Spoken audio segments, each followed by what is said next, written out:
দেশি মাংসের এরকম কষা কষা ঝোল দারুণ একটা রেসিপি। দেশি মাংস আমরা 800 মতো এখানে দই, হলুদ, কাশ্মীরি লঙ্কার গুঁড়ো, জিরে ধনে গুঁড়ো সঙ্গে মাখিয়ে রেখেছি। এর সাথে আমরা পেঁয়াজ, আদা, রসুন, টমেটো আর কাঁচা লঙ্কা একটা পেস্ট বানিয়ে নেব। গোটা মশলা এখানে ছোট বড় এলাচ, দারচিনি, তেজপাতা। একটা কড়াইতে একটু সর্ষের তেল গরম করতে দিয়ে আমরা মশলাগুলো পেস্ট করে নেব। তারপরে সর্ষের তেলে গোটা মশলাগুলো দিয়ে আমরা কি করব, বেটে রাখা মশলাটা দিয়ে দেবো।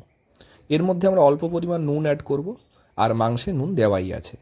ভালো করে মশলাটা কষে নিয়ে তারপরে আমরা এর মধ্যে চিকেনটা দিয়ে দেবো। চিকেনটা দিয়ে এবারে আমাদের খুব ভালো করে কষতে হবে।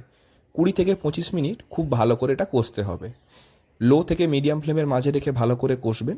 যখন খুব ভালো করে তেল ছেড়ে দেবে, অল্প একটু গরম জল পরিমাণ মতো দিয়ে দেবেন। এবারে চাপা দিয়ে রেখে দিতে হবে। 10 থেকে 15 মিনিট ভালো করে ফুটিয়ে নিলেই কিন্তু রান্নাটা তৈরি। দারুণ লাগবে খেতে, অবশ্যই একবার বাড়িতে বানাবেন। ভিডিওগুলো ভালো লাগলে অবশ্যই লাইক দেবেন।